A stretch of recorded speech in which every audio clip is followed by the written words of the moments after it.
mohon maaf. Selamat bergabung kembali. Wah, sepertinya jaringan ya, Kak ya? Iya, benar tadi. Langsung terkeluar. Mungkin kita undang lagi ya pemateri kita.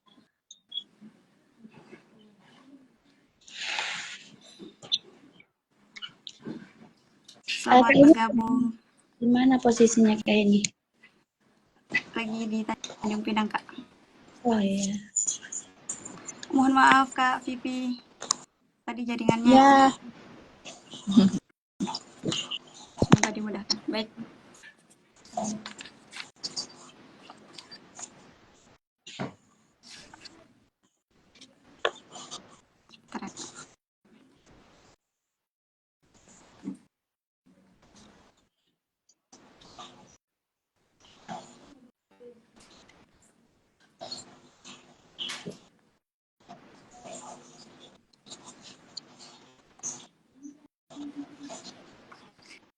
Baik, saya ulangi kembali. Sebelumnya perkenalkan, saya Heni Astuti yang akan menemani kakak abang semua hingga sesi live ini berakhir. Dan saya ditemani oleh Kak Cindy sebagai panelis dan sekaligus ketua dari program PKCC Berbagi.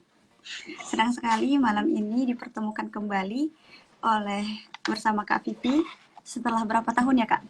Mungkin hampir 1 tahun ya, Kak, kita tidak ketemu. Alhamdulillah akhirnya ketemu di walaupun virtual seperti ini. Dan terima kasih Kak sudah bersedia berbagi ilmu di komunitas kami. Dan kami ucapkan selamat datang kepada kakak abang semua.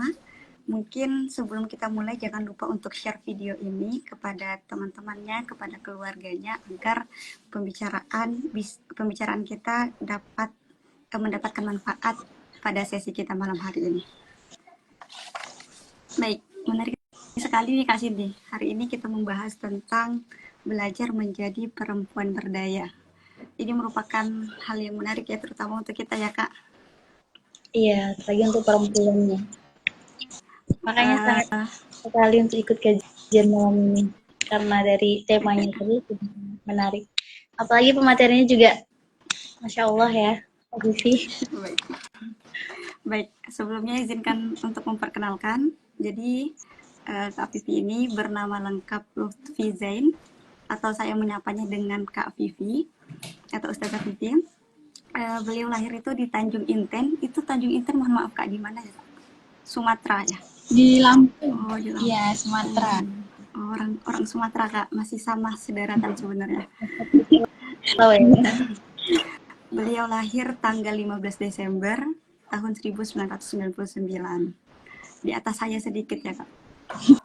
Dan beliau merupakan banyak sekali, kalau bisa disebutkan banyak sekali pencapaiannya. Beliau merupakan penerima dari beasiswa ETOS ya Kak, semester 1. Dan yang saya tahu nih Kak Cindy dari Ustazah Vivi ini sangat aktif sekali di bidang dakwah. Jadi LDK kalau misalnya kita ngomongin LDK UIN Jakarta pasti kenal sama beliau. Dan beliau merupakan penulis juga. Dan Masya Allah lagi beliau merupakan hafizah Quran. Merupakan guru saya juga kemarin di bulan Oktober kalau tidak salah. Dan Alhamdulillah sekarang beliau ini merupakan diterima menjadi penerima beasiswa LPDP dan saat ini sedang menjalankan S2-nya ya Kak di PT IKI Jakarta.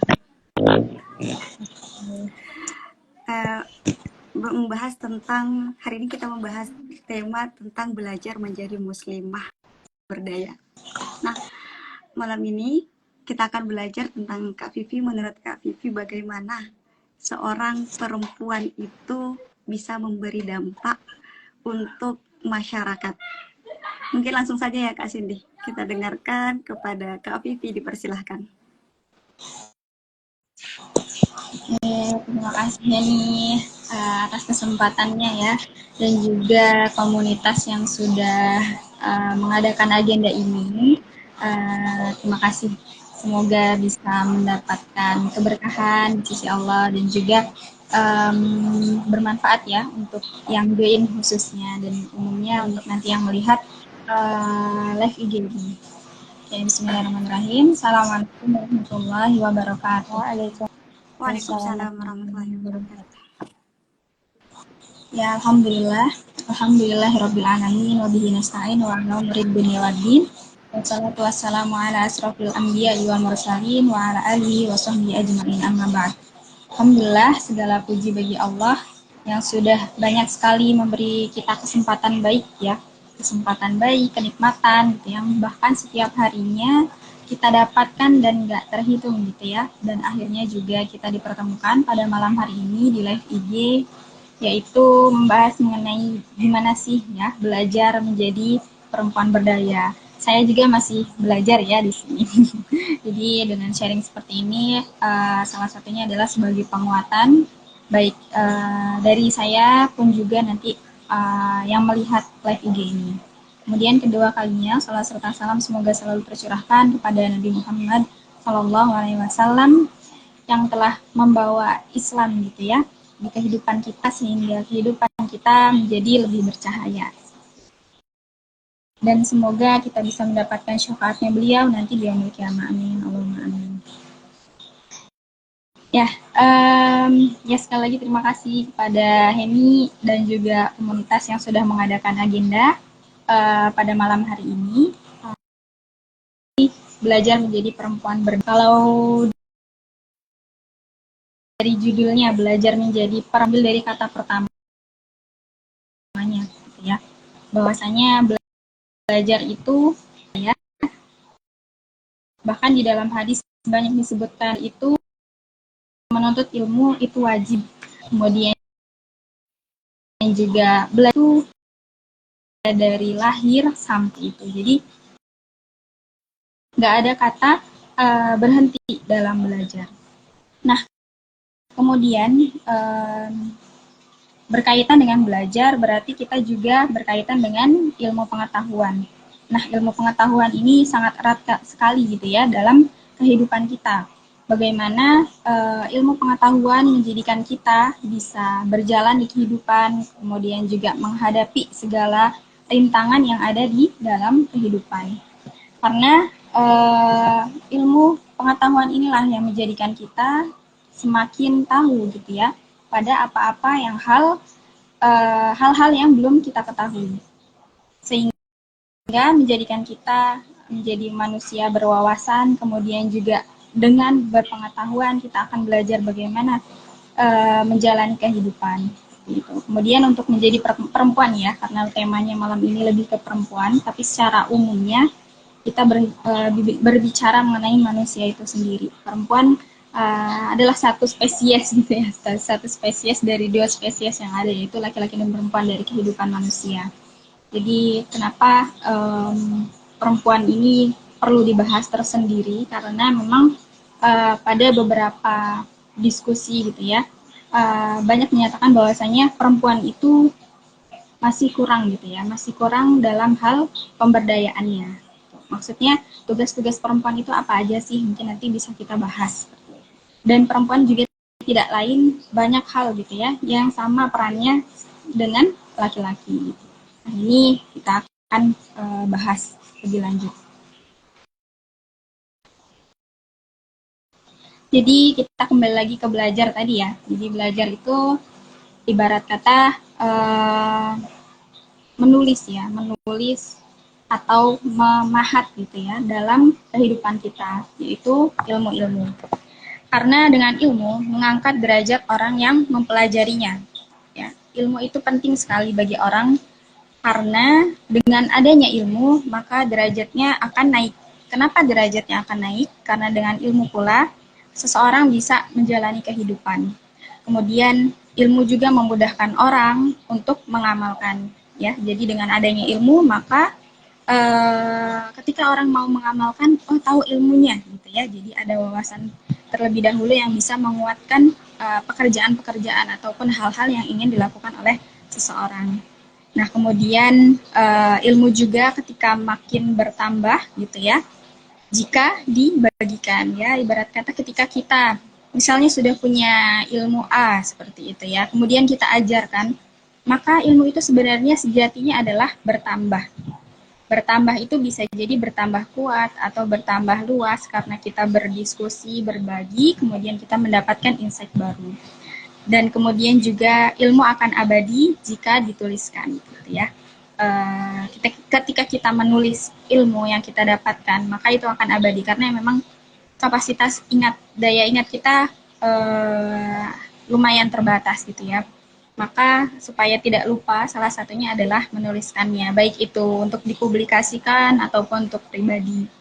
Nah, kemudian juga ilmu mencahayai peradaban. Jadi, peradaban itu akan semakin bercahaya ketika orang-orangnya terus menggali ilmu. Nah, dengan ilmu, maka orang-orang dalam kehidupan akan terus mencari bagaimana gitu ya perkembangan ataupun belajar dari hal-hal yang sudah terjadi pada sebelumnya dan apa yang akan dilakukan setelahnya. Nah, kemudian ilmu juga memiliki nasib menuju keberkahan, membalik membalik nasib menuju keberkahan. Baik itu secara materi gitu ya, maksudnya materi keilmuan maupun juga hal-hal baik yang datang dalam kehidupan kita, kemudian juga memantik hadirnya kebahagiaan ya. Jadi jangan pernah berhenti untuk belajar. Salah satunya adalah di sini mungkin ya. Sedikit-sedikit nggak apa-apa, silahkan diambil baiknya. Seperti itu. Nah, kemudian berbicara tentang menjadi perempuan berdaya, saya mengambil dari 10 prinsipnya dari Imam Hasan al-Banna. Itu ada 10 muasafat muslim ya, atau sifat-sifat muslim yang baiknya dimiliki ya oleh setiap muslim.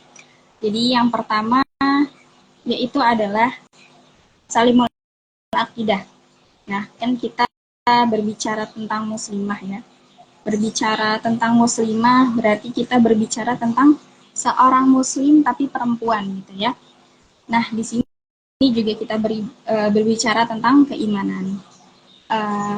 Salimul akidah gitu ya. Jadi good faith atau akidah yang bersih. Sebelum kita melakukan apapun, kita harus meluruskan apa-apa yang menjadi hal-hal yang akan kita lakukan seperti itu ya. Jadi kita luruskan niat kita, kemudian bahkan di dalam hadis disebutkan ya, kita itu sangat luar biasa gitu ya untuk umat muslim Islam itu sendiri. Semua sudah diatur ya dalam Al-Quran, kemudian juga dalam agama kita yaitu Islam, agama yang selamat. Bahwasanya Islam ini sudah menjadi jalan yang baik gitu ya, dan juga memiliki kebermenyeluruhan gitu ya terkait dengan prinsip-prinsip Islam itu sendiri. Nah, maka sudah semestinya ketika kita ingin melakukan hal apapun itu gitu ya, dalam hadis disebutkan bahwa sesuatu yang tidak dilakukan dengan bismillah gitu ya, dengan menyebut nama Allah, maka itu akan tertolak gitu ya. Nah, sudah semestinya kita meluruskan setiap aktivitas kita gitu ya untuk mengharap ridhonya Allah. Nah, ini yang terpenting. Nah, kemudian yang kedua yaitu sahihul ibadah atau ibadah yang benar gitu ya. Jadi setelah kita memiliki keimanan, kemudian kita harus tahu gitu ya bagaimana ibadah-ibadah yang benar gitu ya, atau right devotion ini. Dengan beribadah yang benar melalui belajar tadi ya, melalui belajar maka kita akan menguatkan diri kita. Apalagi kita ya sebagai manusia banyak aktivitas dalam keseharian. Mau tidak mau sebenarnya kita kembali kepada apa yang diisi oleh kita sendiri, yaitu salah satunya adalah ibadah. Bahkan kita seorang muslim sendiri gitu ya, ketika kita nggak sholat itu pasti ngerasa ya Allah gimana ini, misalnya nggak 5 wajib, nggak 5 waktu sholat wajibnya, kemudian ngaji misalnya tilawah, kok sehari nggak ada tilawah atau murajaah yang punya hafalan, itu pasti ada yang kurang seperti itu. Jadi ibadah menjadi penguat dalam aktivitas harian kita. Oke, jadi ibadah yang benar itu penting. Bahkan Rasulullah SAW juga bersabda ya, "Shollu kama ra'aitumuni usolli." Jadi sholatlah kalian gitu ya, sebagaimana kalian melihat aku sholat. Jadi ya tuntunannya gitu ya, tuntunan bagaimana Rasulullah SAW sholat. Gitu.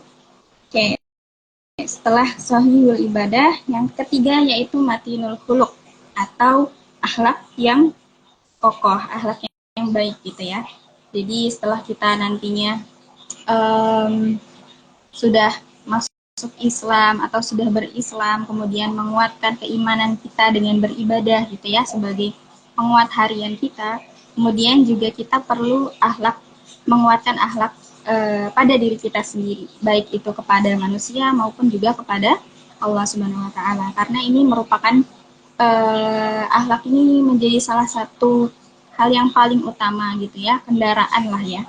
Kendaraan ketika kita ingin berkomunikasi kepada manusia maupun juga Tuhan kita yaitu Allah Subhanahu wa taala. Maka akhlak ini juga menjadi hal yang terpenting gitu ya, baik itu untuk muslim maupun perempuan itu sendiri. Kemudian yang keempat ya, yaitu adalah qawiyul jismi atau physical power.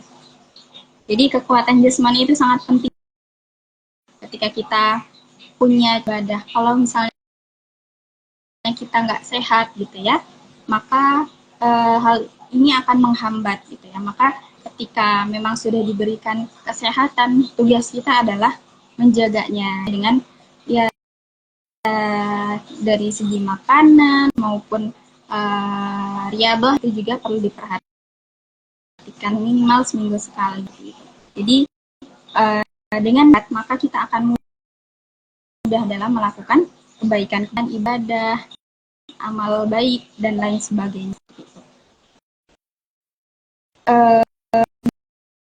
Di dalam hadis dia disebutkan ya Sallallahu Alaihi Wasallam bersabda, mukmin yang kuat lebih aku cintai daripada mukmin yang lemah. Gitu. Nah kemudian yang poin kelima yaitu masaqaful fikr, yaitu thinking brainly, intelek dalam berpikir. Setelah kita menguatkan keimanan, kemudian jasmani kita, pun juga kita harus menguatkan fikriyah kita, ya, dengan banyak hal gitu ya. Bisa ikut webinar. Kalau sekarang semakin canggih ya. Biasanya kalau dulu tuh lebih ke kajian offline gitu ya. Kemudian juga baca buku. Dan sekarang karena udah modern gitu ya, bisa ikut webinar dan lain sebagainya secara jarak jauh seperti itu. Jadi bahkan di dalam Al-Quran juga banyak disebutkan gitu ya, bahwasanya tidakkah kamu berpikir gitu ya, bahwa di sana Allah Subhanahu wa taala menguatkan dengan pertanyaan-pertanyaannya ya, atau ya dengan pertanyaan-pertanyaan yang ada di dalam Al-Quran biasanya di akhir kata, kalimat gitu ya, atau di akhir ayat, apakah kalian tidak berpikir gitu ya, bahwasanya itu penegasan bahwa kita sebaiknya memang banyak gitu ya mencari tahu tentang kehidupan ini maupun juga untuk akhirat khususnya.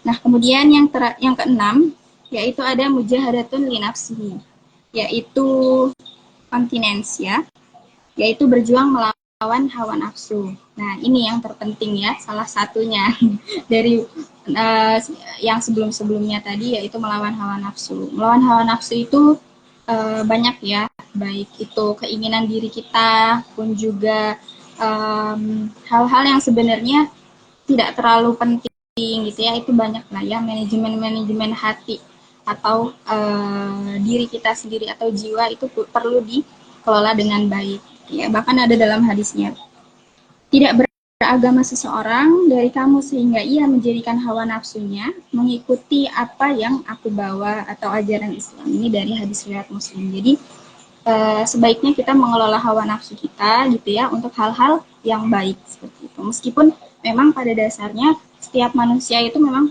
punya kecenderungan gitu ya pada hal baik dan buruk. Maka sebagaimana pun bisanya kita gitu ya menguatkan diri kita untuk terus berjalan pada hal-hal baik, walaupun sebenarnya kadang ada melencengnya dikit, lurusin lagi gitu ya.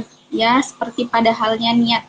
Kalaupun kita misalnya ingin melakukan hal buruk gitu ya, ataupun tadinya mau melakukan hal baik gitu ya, sudah punya rencana A, kemudian kita kok pengen belok gitu ya, lurusin lagi, kok pengen belok, lurusin lagi, seperti itu. Jadi memang perlu kekuatan yang kuat gitu ya untuk melawan diri sendiri gitu ya, mujahadatun nafsi. Bahkan ada pepatah mengatakan bahwasanya kita ini perlu sering-sering dinasihati oleh diri kita sendiri gitu ya.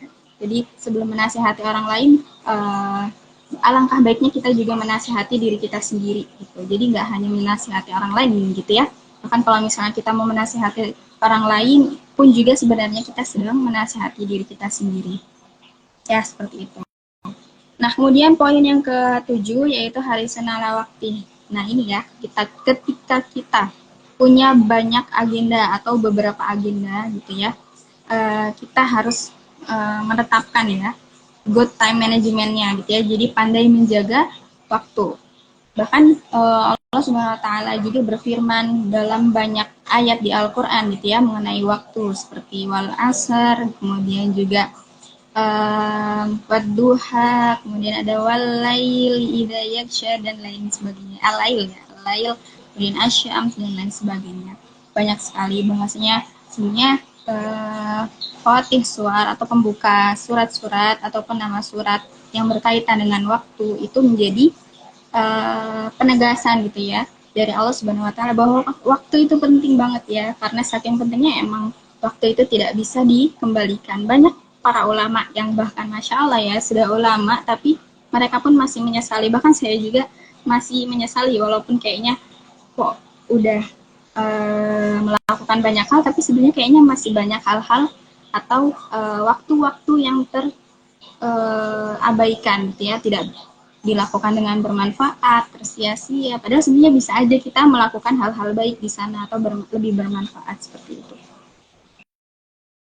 Nah, ya kemudian yang ke-8 adalah munazamun fi syu'unihi atau teratur dalam urusan. Ya, tadi ya masih berkaitan dengan yang poin ke-7. Ketika kita sudah manajemen waktunya sudah bagus gitu ya, kita juga harus teratur dalam urusan-urusan kita gitu ya. Karena dengan keberaturan urusan-urusan kita, maka akan semakin enak ya gitu, kita melakukan aktivitas seperti itu. Ya misalnya saja ada satu aktivitas yang dia itu mundur gitu ya. Misalnya dalam agenda gitu ya, agenda offline, mau kajian jam berapa, dimulainya jam berapa, pasti mau nggak mau nanti selesainya juga lebih molor dari jadwal yang sudah ditentukan seperti itu. Bahkan kalau saya pribadi biasanya kalau apa ya ada 1 jam yang dia itu um, di reschedule atau tiba-tiba diundur gitu ya, bahkan kena ke jadwal-jadwal yang lain seperti itu. Walaupun sebenarnya itu ujian ya, walaupun bisa aja sebenarnya diganti, tapi itu nggak mudah apalagi berkaitan dengan orang lain. Misalnya janji, oh sudah janji pada jam segini, nggak jadi gitu ya. Kemudian ada di jam berikutnya ada janji juga, kalau mau di switch gitu kan, ayo kita sekarang aja, itu butuh wow gitu ya, harus siap juga orang yang mau dijanjiin. Nah kemudian ya tadi terkait ini ya teratur dalam urusan itu juga tidak hanya dalam aktivitas-aktivitas muamalah tapi juga dalam hal ibadah gitu. Jadi suatu urusan dikerjakan secara profesional, bersungguh-sungguh, bersemangat, berkorban, adanya keberlanjutan, kemudian berbasis ilmu pengetahuan, serius dan tugas-tugasnya itu menjadi salah satu kunci gitu ya dalam kita itu teratur dalam urusan. Jadi satu hal yang selalu saya tanamkan adalah ketika kita melakukan sesuatu, persiapin sebaik-baiknya karena kamu tahu gitu ya kekurangan kamu kalau misalnya dadakan gimana gitu kan ya, misalnya belum terbiasa gitu, jadi kita harus mempersiapkan lebih jauh, kemudian profesional juga gitu ya, bervisi dan berisi. Nah kemudian yang ke-9 ada qadirun alal kasbi atau mandiri. Nah ini lebih ke ini ya, ketika kita melakukan hal-hal gitu ya, ada kalanya memang kita bekerja sama, tapi ada hal-hal, ada waktu-waktu tersendiri, ada waktu-waktu tertentu kita harus bisa bergantung pada diri kita sendiri gitu ya, atau memaksimalkan waktu-waktu ataupun kemampuan yang kita miliki. Misalnya kita sudah dalam suatu pelajaran kita minta diajarin ke orang lain gitu ya. Nah kan orang lain nggak mungkin ngajarin kita terus menerus, kita harus belajar juga dari orang lain, kemudian juga mempelajari secara tersendiri gitu ya, apa yang sudah diajarkan sebelumnya sehingga kita lebih kuat lagi gitu ya terhadap suatu aktivitas ataupun keilmuan yang nantinya kita jalani. Nah, kemudian yang terakhir yaitu output dari semua hal itu tadi, yaitu adalah nafi'un liwairihi, atau bermanfaat bagi orang lain gitu ya. Bahkan um, ada ya dalam patah itu khairan nas anfa'uhum linnas. Jadi sebaik-baik manusia adalah yang bermanfaat bagi orang lain ya. Tadi ya, apalagi di sini tadi temanya belajar menjadi perempuan berdaya. Jadi sebenarnya berdaya itu adalah bermanfaat ya, bukan hanya untuk diri kita sendiri, keluarga, kemudian lingkungan sekitar, bahkan masyarakat pada umumnya. Ya, seperti itu untuk 5 profil, 5, 10 ya, 10 profil muslim sendiri. Yang apabila kita maksimalkan, insya Allah kita bisa lah ya, gitu. Nah, kemudian tadi masuk kepada poin yang ke-7 ya, mengenai hari sunala wakti, kita bersinggungan tentang um, 5 perkara sebelum 5 perkara gitu ya. Jadi ada 5 hal yang harus kita wanti-wanti gitu ya sebelum terjadinya 5 hal. Di sini yang pertama yaitu adalah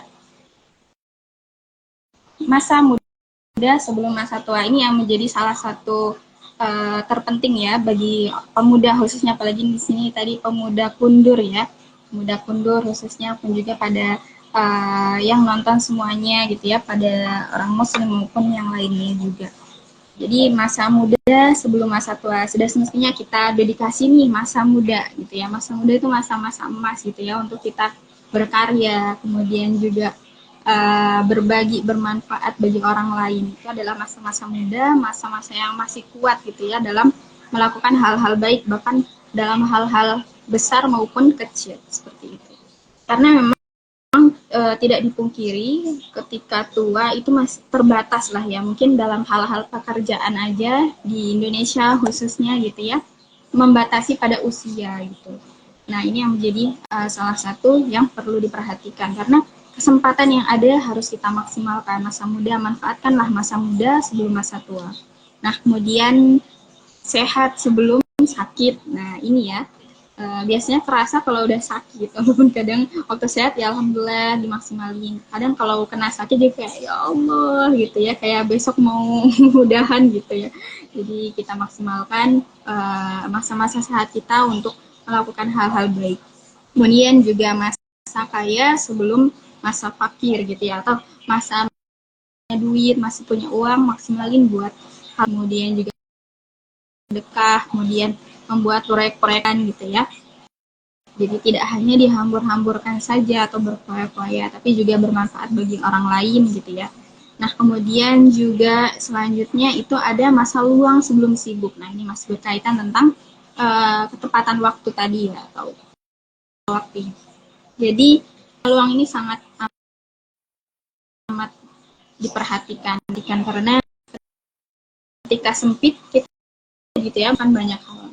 Misalnya bulan ya buat yang kuliah itu sangat amat ya, bahkan sebelum-sebelumnya sebelum masuk kita kan melaksanakan UAS ya, melaksanakan UAS, kemudian juga kayak padat banget, bahkan ibadah pun kayak ya Allah gitu ya, itu butuh kekuatan yang luar biasa untuk tepat waktu. Maka ketika luang gitu ya, maka maksimalkanlah ibadah-ibadahnya, kemudian juga merencanakan aktivitas-aktivitas baiknya seperti itu. Nah, kemudian juga yang terakhir adalah yang kelima, masa hidup sebelum masa mati. Ini yang paling konkret ya. Jadi selagi kita hidup gitu ya, maka kita maksimalkan kehidupan kita untuk melakukan hal-hal baik, memperbanyak amal kebaikan, karena kita nggak tahu juga kadang mana ya amal yang sekiranya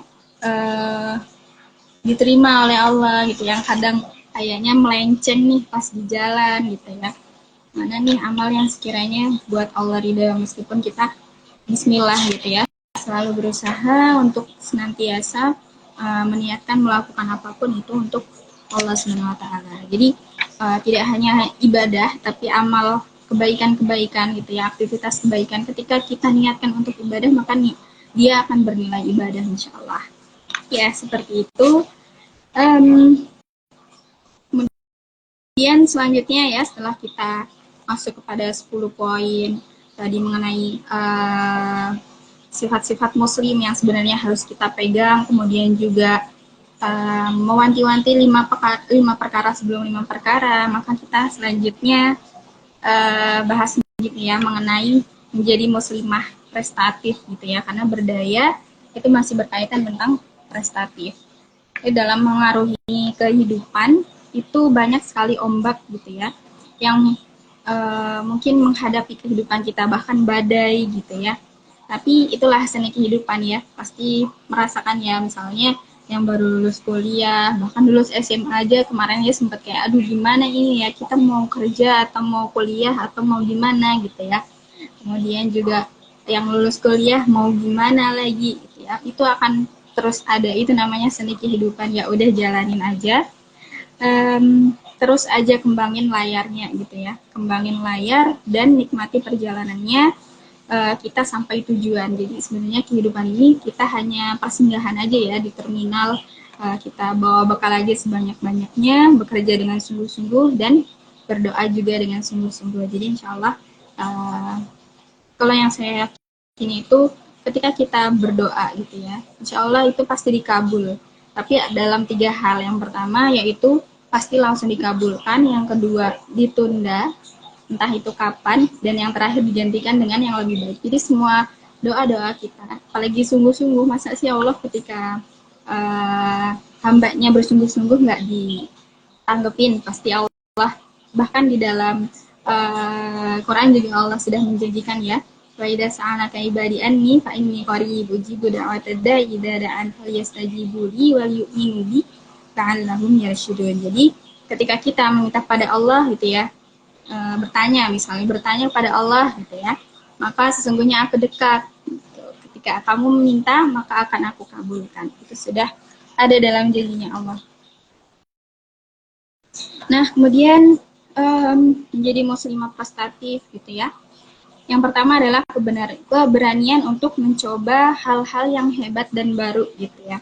Jadi hal-hal baru itu nggak selalu hal-hal yang belum pernah dilakukan oleh siapapun. Jadi hal-hal baru itu hal-hal yang belum pernah kita lakukan tapi sudah pernah dilakukan orang lain, dan itu misalnya bermanfaat ya, lebih baiknya bermanfaat. Itu misalnya kita nggak terbiasa sholat tahajud, maka kita mencoba hal baru itu ya, atas sholat tahajud. Kemudian misalnya juga ada seorang yang dia itu suka menulis kaligrafi, dan kita ingin mencoba gitu ya untuk menulis kaligrafi atau membuat kaligrafi, dan akhirnya kita belajar gitu ya, maka itu adalah salah satu juga hal yang baru dan hal yang hebat ya, karena hal yang baru dan bermanfaat itu adalah hal yang hebat. Jadi anak-anak muda yang masa mudanya dipenuhi dengan prestasi adalah mereka yang selalu punya ketertarikan untuk mencoba peluang hebat yang hadir di depannya, selalu memanfaatkan peluang hebat yang hadir di depannya, baik sekecil apapun, untuk melejitkan prestasinya. Jadi nggak peduli kayak cuma sekadar, kalau saya belajar dari proses yang ada ketika menulis itu dulu nulisnya kayak cuma sebait gitu ya, sebait setiap hari.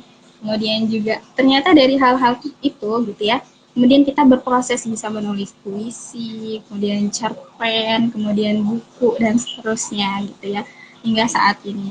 Jadi hal-hal kecil itu ternyata sangat berdampak. Ibarat kata ketika kita ngewadahin, ada suatu wadah gitu ya, kemudian di sana ada batu-batu besar gitu ya, batu-batu besar atau mimpi-mimpi kita gitu ya, kemudian kita selipin dengan proses-proses kecil kita gitu ya di dalam wadah tersebut, maka kelak wadah itu akan penuh gitu ya, penuhnya secara ya penuh banget gitu ya, penuh secara ya penuh banget gitu, nggak ada ruang-ruang kosong ya. Jadi nggak hanya hal-hal besar yang harus kita lakukan, tapi hal-hal kecil itu akan berdampak juga dalam kehidupan kita. Nah kemudian selanjutnya yaitu jangan gengsi, kerjain hal baik. Misalnya anak yang kuliahan itu sambil ngerjain usaha berjualan gitu ya, jadi jangan gengsi kalau memang mau terjun di passion tersebut, kemudian mau melejitkan potensinya di dalam hal berdagang gitu ya, maka jangan gengsi buat melakukan hal tersebut. Bahkan dalam hal menulis, semua hal itu perlu apa namanya, perlu pengorbanan lah ya, jangan gengsi. Misalnya tadi berjualan, kemudian kalau menulis juga ya harus berani tulisannya ditampilkan gitu ya, supaya orang lain bisa mengambil manfaat yang baik dari penulis tersebut ya. Jadi kalau saya sering menekankannya, kalau menulis itu nulislah hal-hal baik supaya ketika orang membaca bisa mengambil hal baik dari diri kita.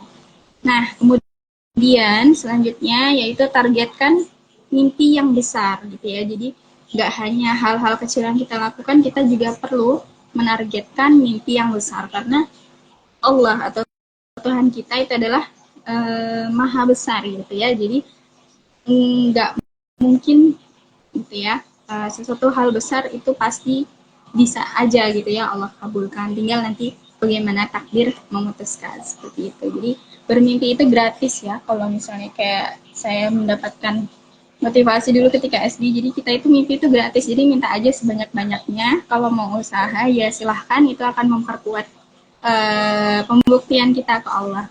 Nah kemudian yang keempat yaitu memiliki keingintahuan yang tinggi yang mendekatkan kita pada impian kita. Jadi misalnya kita kuliah gitu ya, kemudian kita pengen jadi dokter gitu. Nah berarti kita nggak hanya kuliah aja gitu ya, mempelajari ilmu yang ada di perkuliahan. Kita juga perlu memperluas ilmu kita gitu ya, sehingga nantinya kita bisa meyakinkan gitu ya pada usaha kita bahwa kita itu pernah berusaha sedemikian rupa gitu ya untuk sampai pada kesana. Walaupun nantinya bagaimana gitu ya. Yang terpenting adalah semua hal-hal baik yang kita lakukan itu insya Allah tidak ada yang sia-sia. Jadi pada satu kesempatan kalau misalnya nggak lolos di sana ataupun nggak apa namanya ya, nggak berposisi di sana, pasti akan bermanfaat di lain tempat. Ya seperti itu. Dan kemudian selanjutnya adalah akrabi buku ya. Jadi buku itu juga menjadi salah satu nutrisi gitu ya untuk pikiran kita, untuk memperluas keilmuan kita gitu ya. Misalnya dengan baca buku, oh semakin tahu gitu ya tentang kehidupan ini. Kemudian dengan membaca buku kita juga semakin tahu gitu ya terkait ilmu-ilmu itu ternyata nggak hanya sampai di sini saja gitu ya, bahkan masih banyak cabangnya di luar sana gitu ya. Bahkan ibarat lautan gitu ya, berat lautan itu nggak akan habis gitu ya untuk menuliskan ilmu-ilmunya Allah. Jadi maka terus pelajarilah gitu ya, selagi itu baik maka ambillah. Ya mungkin itu ya sekian terkait muslimah pun juga tentang kehidupan. Semoga bisa diambil manfaatnya. Mungkin nanti kalau ada yang mau di-sharingkan, silahkan. Mungkin cukup. Warahmatullahi wabarakatuh. Dikembalikan ke Heni. Insya Allah, terima kasih Kak Vivi. Gimana Kak Cindy? Sangat-sangat daging semua ya Kak ya? Oh, bener-bener Kayak Masya Allah. mengingatkan kembali. Apalagi tadi bener banget, setuju sekali sama perempuan. Tadi di awal Kak Vivi menyebut dengan ilmu. Saya setuju sekali dengan ungkapan bahwa setiap apa ya, perempuan itu harus disebutkan dengan ilmu, karena jika tidak sibuk dengan ilmu, mereka akan sibuk dengan Iya, perasaan-perasaannya. Dan benar menarik sekali. sekali juga Kak, dengan karena tidaknya disibuk dengan ilmu, kita akan sibuk dengan banyak waktu luang ya Kak. Nah, waktu luang itu kadangkala memberikan kita, iman kita jadi rusak. Iya, Kenapa? Karena menurut saya waktu luang itu kita scroll Instagram. Waktu benar. luang bisa dipakai untuk kencan mungkin sama pacarnya. Itu kan waktu-waktu luang semua. Jika kita berilmu atau kita menggunakan itu dengan ilmu, kita bisa belajar, kita fokus untuk belajar menggunakan waktu. Jadi itu sebenarnya perkataan dari Kak Vivi tadi tuh sangat-sangat pelajaran buat saya. Benar. Eh, Apalagi tentang ini ya Kak, kalau misalnya belajar tentang ilmu tuh, tadi juga Kak Vivi menyebut tentang masa muda, bahwa kita kita muda tidak bisa menjadi lebih muda lagi, tapi kita akan terus tua. Dan masa muda itu adalah masa di mana kita masih sehat, masih pikirannya masih segar, semuanya bisa kita lakuin di masa muda gitu. Dengan masa muda kita bisa berpuasa lebih banyak, dengan masa muda kita bisa menjelajah kemana gitu, begitu. Dan menarik sekali nih Kak Vivi. Mungkin kita sharing-sharing aja ya Kak. Di komunitas PKCK ini kan anak-anaknya rata-rata memang kita masih muda ya Kak. Dan masih ada yang kuliah, ada yang belum kuliah, ada yang sedang kuliah, ada yang udah lulus kuliah, dan ada yang semester akhir. Dan menurut saya, Kak Vivi sudah melewati masa itu semua. Nah, dan sekarang udah lanjut S2, mungkin pasti di sini banyak yang mau lanjut S2 dan eh, apa ya, mau lanjut S2 dan mungkin minta tips juga dari Kak Vivi tentang beasiswanya gitu kan, pasti. Dan mungkin dari Kak Vivi, dari motivasinya sebelum, sedang kuliah, setelah kuliah gitu, sehingga adik-adik kami nanti ini ataupun kami sendiri bisa terpacu, tidak terleha-leha gitu, punya target. Mungkin Kak Vivi boleh sharing ke kita, ataukah sebenarnya ada yang bilang bahwa kita tidak harus ikut organisasi, apakah kita harus aktif, sehingga kadangkala dengan masuknya kita ke dunia perkuliahan, kita sibuk dengan banyaknya organisasi, sehingga kita tidak tahu mana prioritas yang harus kita pilih sebenarnya. Kita ngikut-ikut aja sama semua orang, sehingga sebenarnya kita malah buang-buang waktu. Kita sibuk ya Kak, sibuk bukan berarti produktif kan namanya. Mungkin dari Kak Vivi ada bisa sharing ke kami, silahkan Kak.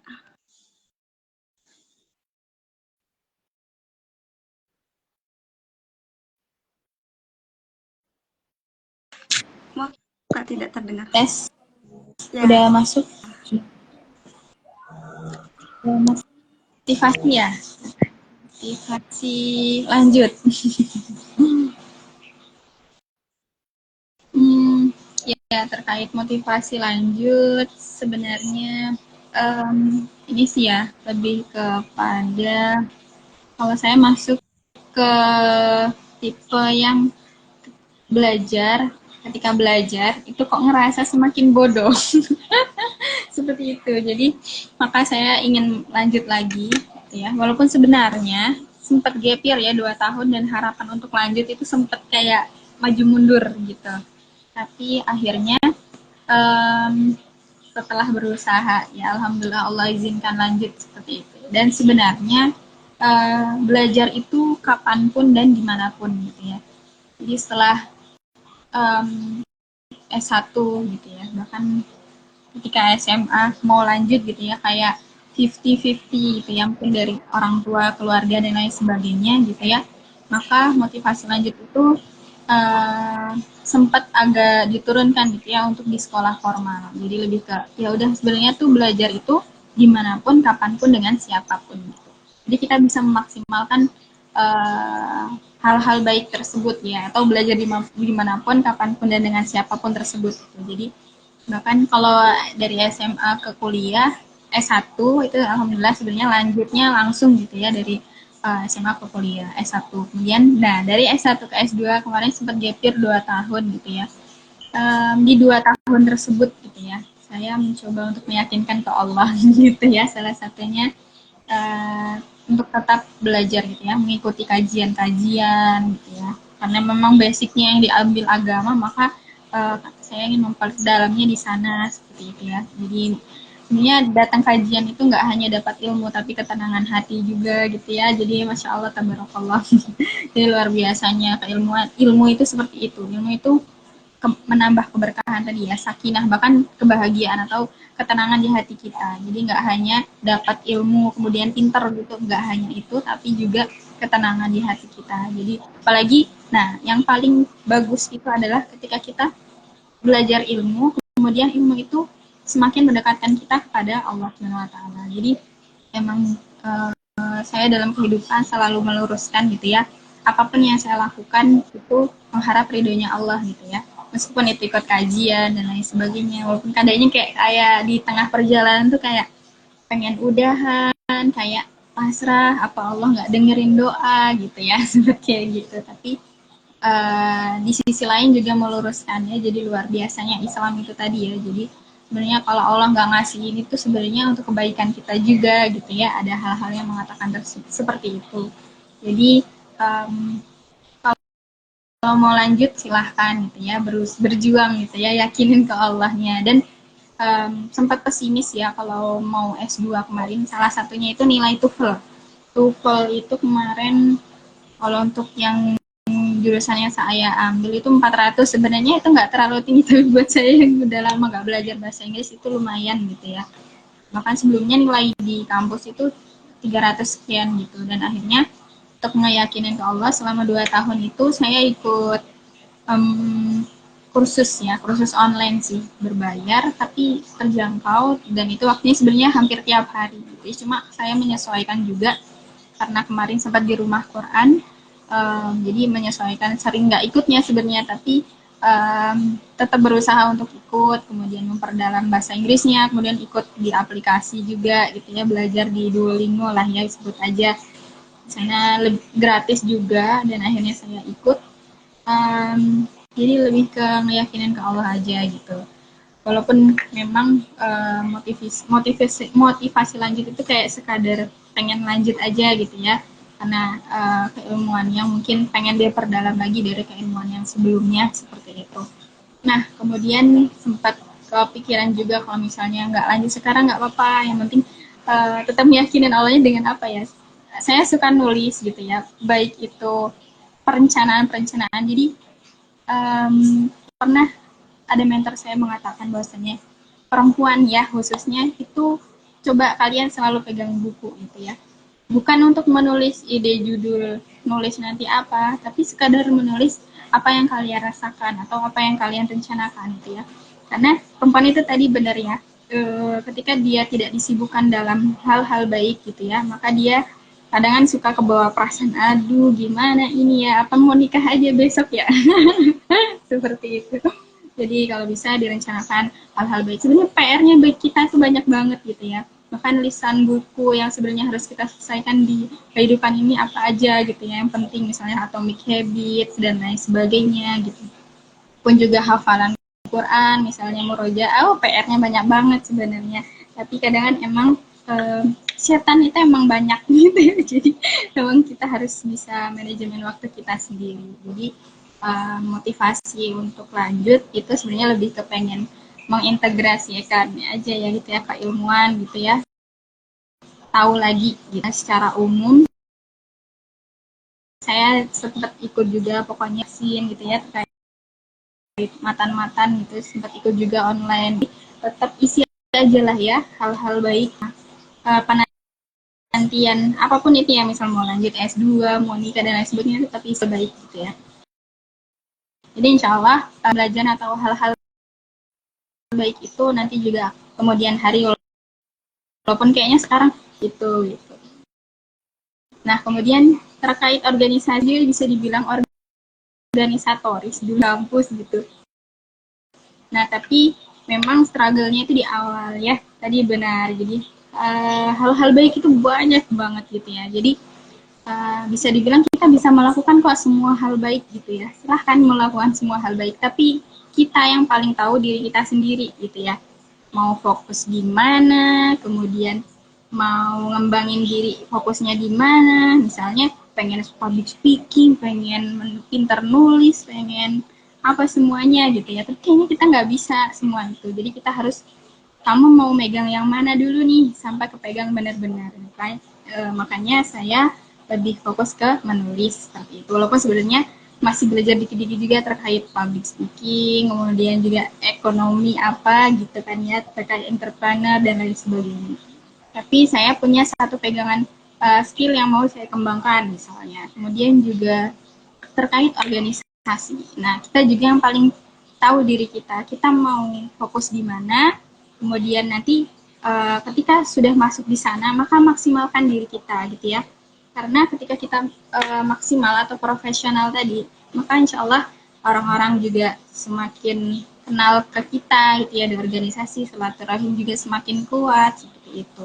Saya sempat berapa ikut komunitas ya di awal, tapi akhirnya selektif juga ketika naik semester gitu ya, karena memang ya satu semester 3 atau 4 kayaknya gitu ya, di sana saya semakin selektif gimana ya supaya tidak kemana-mana gitu ya, dan fokus pada beberapa organisasi saja. Dan ketika kita memang fokus gitu ya pada tempat-tempat yang sudah kita pilih, misal 2 organisasi aja deh, nah itu aja udah banyak banget agendanya gitu ya, maka insya Allah banyak hal baik di sana gitu ya. Jadi hal baik itu banyak, tapi kita yang tahu diri kita sendiri. Ketika kita mampu melakukannya, ya udah lakuin gitu ya. Jadi kalau misalnya nggak mampu banyak hal, ya udah jangan gitu ya. Apalagi kita sambil kuliah dan misalnya ada yang di asrama juga seperti itu. Jadi ketika kita ingin berdaya gitu ya, bermanfaat, maka pilihlah secara fokus, mau di organisasi mana aja gitu ya, kemudian skill apa yang mau dikembangin gitu ya, yang nantinya mungkin bermanfaat juga untuk di kemudian hari. Nggak hanya diri kita sebenarnya, nggak hanya diri kita, tapi juga orang lain gitu ya. Bahkan dengan berorganisasi, kita itu sebenarnya sedang melatih diri kita gitu ya untuk bekerja gitu. Nah, mau gak mau sebenarnya pasca kampus itu kan banyak orientasinya bakal kerja, baik itu mengajar, kemudian juga di perusahaan, lembaga-lembaga apapun itu, ternyata di sana juga nggak jauh-jauh gitu ya dari aktivitas organisasi gitu. Jadi sebenarnya organisasi itu buat pembelajaran aja sih gitu ya, buat kita bersosial secara profesional gitu dalam kehidupan kita. Itu ya, mungkin itu Henny. Insya Allah, terima kasih. Dari Kak Cindy, ada pertanyaan? Ya, so, Kan? dari apa yang disampaikan tentu banyak sekali hal-hal yang sebenarnya mau ditanyakan nih Kak. Tapi karena keterbatasan waktu mungkin ada beberapa hal ini yang ingin saya tanyakan. Yang pertama itu terkait dengan masa muda tadi ya Kak. Ada nggak sih kayak batasan pastinya seseorang itu dikatakan kayak, oh ini udah habis masa mudanya gitu, dan udah masuk ke masa tua. Soalnya kayak jangan-jangan nih kami di sini ya umur kayak 24, 25 itu ternyata selama ini sudah lewat masa mudanya dan sudah terlambat untuk bisa memaksimalkan masa muda kita. Nah, untuk selanjutnya itu kembali kepada judul tadi tentang belajar menjadi muslimah yang berdaya. Nah, tadi Kakak juga udah sampaikan bahwasanya berdaya di sini adalah berdaya untuk diri sendiri dan juga untuk orang lain ya, Kak ya.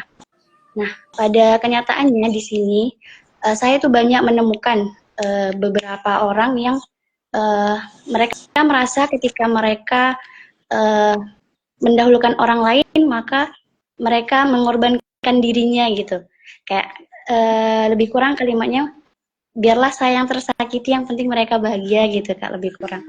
Nah, menurut Kakak gimana nih Kak? Apakah ini salah satu indikasi orang tersebut terlalu sibuk dengan perasaannya karena kurang disibukkan dengan hal-hal yang bermanfaat?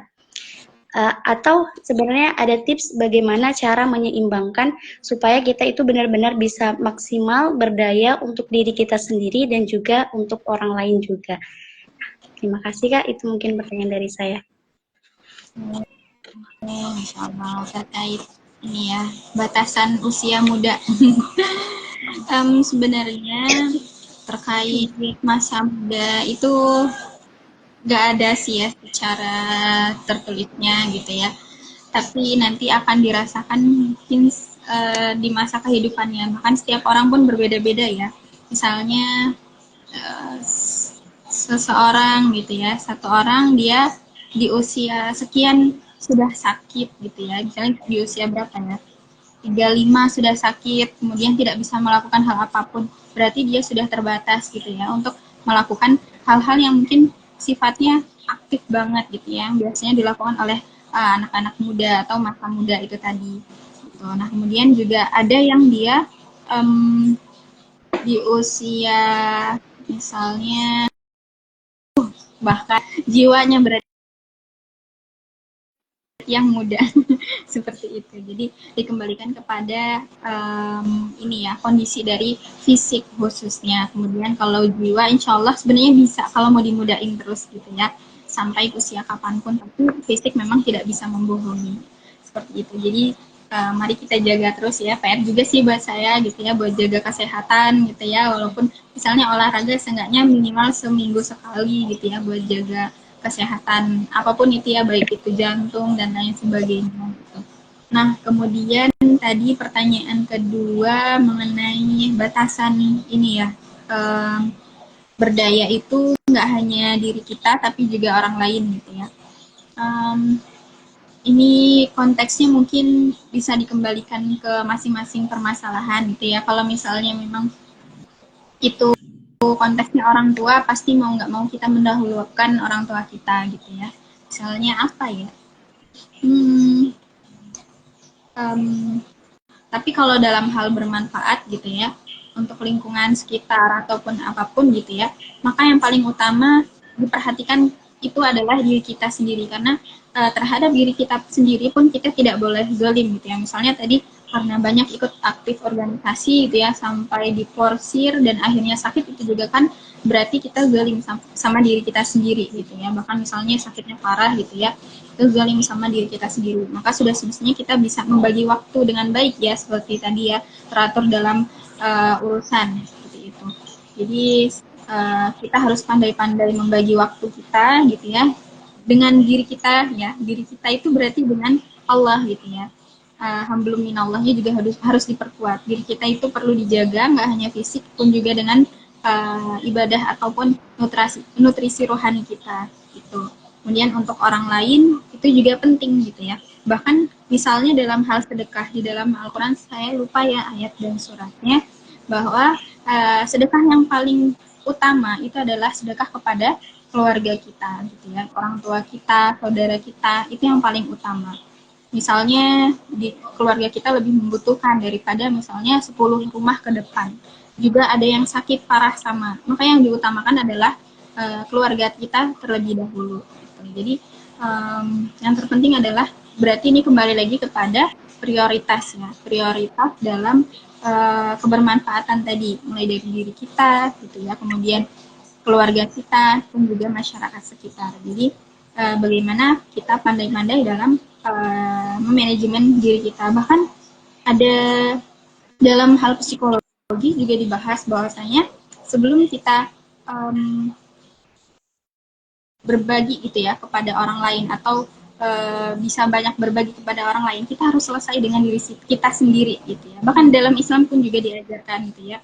Kita sebelum kita banyak keluar gitu ya, banyak beraktivitas di luar, kita harus selesai dengan diri kita sendiri. Jangan sampai kita banyak di hati kemudian melakukan banyak hal kebaikan. Tapi boleh aja sebenarnya. Tapi kita juga terus berproses untuk menjadi lebih baik lagi gitu. Jadi bagaimana kita terus membagi diri kita gitu ya, tidak mengabaikan diri kita sendiri dalam hal melakukan kebaikan untuk orang lain atau membantu orang lain gitu ya. Nah kemudian misalnya dalam hal keuangan bagaimana, misalnya ada yang membutuhkan, misalnya ada yang mau pinjam uang gitu ya ke kita gitu ya, pasti ini berat banget ya.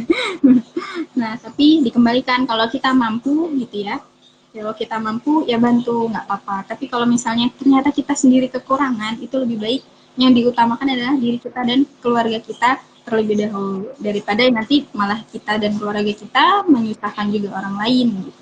Jadi semua bisa diletakkan pada prioritasnya masing-masing. Seperti itu Kak Cindy. Baik, terima kasih Kak Vivi. Jadi untuk mengenai batasan masa muda tadi, selagi kita mampu maka tidak ada kata terlambat ya Kak. Iya betul sekali. Dan juga untuk masalah berdaya tadi, tinggal tergantung bagaimana lagi kita mengkondisikan mana yang sekiranya perlu. Dan itu semua tidak jauh-jauh dari ilmu. Jadi kita harus tahu ilmunya dulu. Ya, Masya Allah. Terima kasih Kak Vivi. ya sama-sama. Terima kasih Kak Cindy. Tapi nih Kak Cindy, kalau Ustazah Vivi, Kak Vivi ini, kalau misalnya dilihat itu, jujur karena pernah berinteraksi, pernah bareng juga, itu Masya Allah sekali, beliau ini orangnya tenang. Satu hal yang saya pelajari dari beliau tuh orangnya tenang. Kayak gimana ya, kalau kayak kita kan mungkin apa-apa panik. Saya sendirilah ya. Tapi kalau beliau itu tenang dan tidak tidak banyak cerita seperti ya perempuan pada umumnya yang katanya dikit-dikit curhat ya, mungkin karena beliau ini udah mencurhatkan segala pikirannya di buku kali ya Kak ya. Nah tadi Tadi Kak Vivi menyinggung bahwa kita itu harus akrab dengan buku dan menulis. Kalau boleh tahu nih Kak, sebenarnya sejak kapan Kakak itu udah mulai menuliskan? Apakah, kan ini Kakak kan penulis ya? Apakah sejak menuliskan buku diari hingga termotivasi, buku diary termotivasi untuk menulis buku, gimana Kak? Oke, terkait menulis ya. Hmm, saya suka nulis itu memang udah dari kelas 2 SD. Itu jadi emang udah dari kecil ya. Mungkin ini PR bagus ya buat calon bunda peradaban gitu ya. Jadi kalau bisa di rumah itu ada buku-buku gitu ya buat anak kecil supaya baca. Karena memang semakin kita seseorang itu bisa nulis gitu ya. Karena dia itu banyak membaca gitu ya. Kalau kita bahkan eh, di kuliahan aja, misalnya setahun terakhir nggak baca buku secara khusus, itu kadang mau nulis apa, bahkan tugas makalah tuh harus buka dulu gitu ya, referensi-referensi gitu ya. Kalau kita udah di luar kepala sebenarnya bisa aja, apalagi fiksi gitu ya. Nah, saya kan lebih ke penulisan fiksi gitu. Kalau ilmiah sekarang insya Allah sedang berprogres gitu ya, karena memang dituntut juga, karena memang dilanjut di ini S2 gitu ya, jadi mau nggak mau harus meningkatkan kapasitas juga di bidang ilmiah gitu. Jadi buku-buku itu memang sangat penting ya. Makanya tadi ada salah satunya adalah jangan meninggalkan bacaan buku gitu ya. Karena memang dengan buku kita nggak hanya bisa menulis gitu ya, bahkan bisa bercerita ke orang lain, kemudian juga mengembangkan keilmuan, ide, bahkan penelitian-penelitian apapun itu dari membaca itu sendiri. Jadi kalau dari saya suka nulis itu memang dari SD. Jadi ketika SD itu di sekolah ada komputer di sekolahnya, udah belajar TIK kelas 1, kelas 2 kayaknya. Nah, kemudian setelah belajar TIK, saya coba nulis puisi. Itu ya kebetulan wali kelas itu juga penulis waktu itu. Jadi saya sempat diajak ikut nulis gitu ya di mading. Ini buat tulisan, buat di mading gitu ya. Kemudian akhirnya ketika saya istirahat itu bukan jajan gitu ya, tapi ke lab komputer akhirnya ngeprint tulisan puisi saya, walaupun untuk pribadi doang. Akhirnya diikutkan lah di lomba, kemudian diikutkan di Olimpiade Bahasa Indonesia di sekolah untuk fokus di sana, dan akhirnya pokoknya panjang ceritanya, dan sampai pada saat ini saya menulis novel gitu ya, 2 novel yang udah terbit solo gitu ya. Insya Allah masih terus berlanjut. Ya gitu sih ini. Jadi nulis tuh emang udah dari dulu, dan nggak hanya puisi sebenarnya, juga curhatan-curhatan. Walaupun kayaknya dulu kayak sempat dilihat, dan sebenarnya kalau sekarang lebih ke manajemen aja sih. Jadi nggak terlalu ketika lo dulu kan ketika kecil tuh kayak semua dicurhatin di buku, tapi setelah kesini tuh kayak mikir gitu ya, ketika kita nulis diary, nanti kalau kita udah meninggal dibacain orang gimana gitu ya. Jadi sempet ngeguntingin tuh diary yang udah sempat ditulis, kayaknya ini nggak bermanfaat ya. Curhatannya lebih ke curhatan yang positif-positif aja. Itu sih yang sekarang saya coba tanamkan dalam diri saya ketika menulis diary. Tuliskan hal-hal positif gitu ya, supaya ya dapat positifnya juga kembali ke diri kita sendiri seperti itu. Ya mungkin gitu. Masya Allah, dari kelas 2 SD ya Kak Cindy? Kelas 2 SD Ini kelas 2 ini ngapain Kak ini? udah sibuk jajan kayaknya Kak, sibuk ke kantin. Sementara Kak Vivi ini sibuk ngeprint. Itu SD-nya di Lampung ya Kak? Atau udah di Iya, Jakarta? di Lampung. Berarti menulis ini bukan berarti bakat. Mungkin dari Kak Vivi sendiri ada bakat tapi dikembangkan ya Kak. Nah kalau misalnya yang baru mau memulai itu gimana Kak? Kalau pemula ya nggak apa-apa, prosesnya ya sama saja sih dari nol gitu ya. Saya waktu SMP itu ikut komunitas kepenulisan, masih juga sempat di SMA deh, SMA, karena baru megang HP itu SMA ya. Dulu Facebook aktifnya, Facebook tuh grup-grup penulis-penulis, jadi enak ya. Di sana ada apa namanya, komunitas Indonesia gitu. Jadi khususnya yang senior yang biasa ngoreksi, ini tulisannya kurang ini, itu kurang pas majasnya dan lain sebagainya. Jadi memang butuh tahapan yang memang dari nol untuk pemula. Dan utamanya memang baca buku deh, itu aja. Kalau mau bahas penulisan bisa 8 pertemuan ini Henny. Jadi kayaknya kita harus Mungkin buat mungkin bisa pertemuan sesi sekali yang lagi. berbeda ya Kak ya. Gitu. Betul. Terus Ya nanti benar. satu lagi mungkin tips-tips LPDP kali ya Kak ya. Oh, buat Kayaknya Oke. ini yang lagi butuh Kak. Baik. Terima kasih Kak Vivi, Masya Allah sekali. Terima kasih atas ilmunya pada malam hari ini. Terima kasih juga atas waktunya dan saya ucapkan juga terima kasih kepada kakak abang yang sudah bergabung. Mungkin karena keterbatasan waktu kita kali ya Kak, kita cukupkan eh, pada malam hari ini. Kak Vivi, kami ucapkan terima kasih. Masya Allah sekali. Semoga Allah memberi kita teman-teman yang baik. Allah memberi kita kebijaksanaan sehingga menjauhkan kita dari orang-orang yang menyeretkan kita kepada dosa-dosa. Dan semoga kita bisa menggunakan waktu kita, apalagi sebagai perempuan, semoga kita bisa menggunakan waktu kita sebaik-baiknya. Berarti Amin. pelajaran untuk malam ini Kak, kita harus lebih banyak menulis ya Kak. Luangin semuanya. Baik, Kak, dari Kak Cindy ada yang mau disampaikan lagi? mungkin sementara. Oh, Cindy. Mungkin langsung closing statement dari Kak Vivi aja ya Kak. Oh, closing statement. Iya. Iya. Apa ya, silakan dimanfaatkan ya, mari kita manfaatkan gitu ya pada peluang-peluang yang ada, misalnya waktu, kesempatan gitu ya.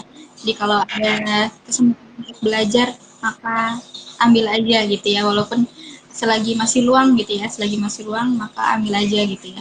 Ketika udah sempit ya mulai selektif aja, misalnya yang bisa kita lakukan gitu ya. Kemudian yang mana yang mau kita fokuskan gitu.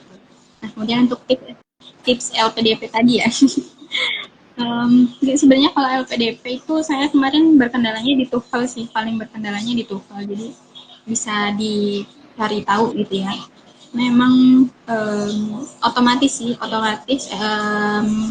akun LPDP itu kalau misalnya nilai kita nggak sampai itu dia nggak bisa submit pendaftaran aja nggak bisa gitu ya. Jadi udah mohon maaf nilai TOEFL Anda tidak sampai gitu.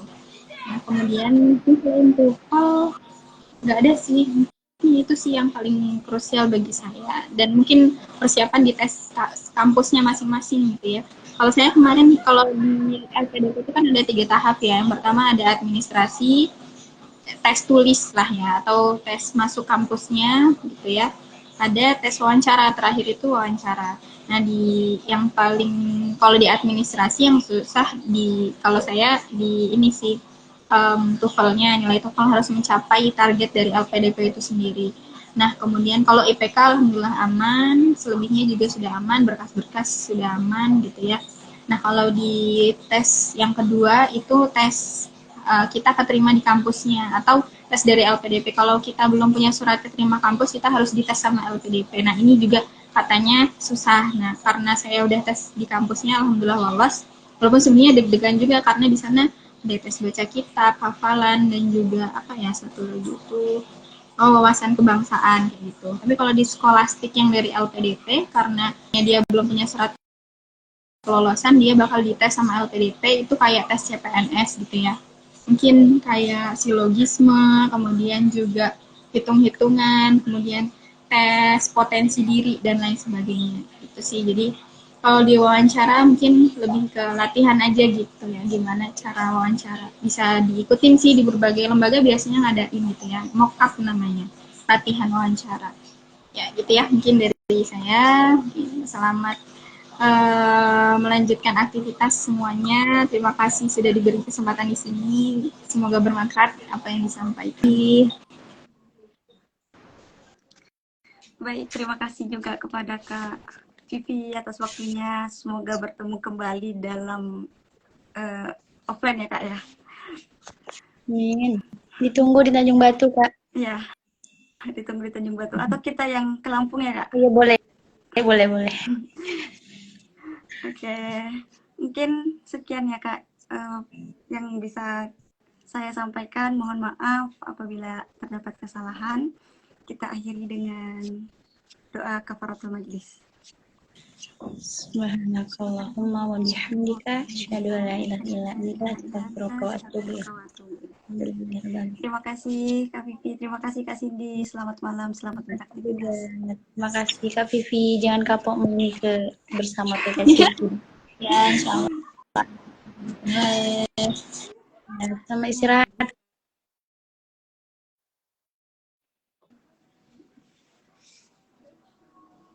Selamat istirahat Kak Heni. Oke, selamat istirahat juga Kak Cindy.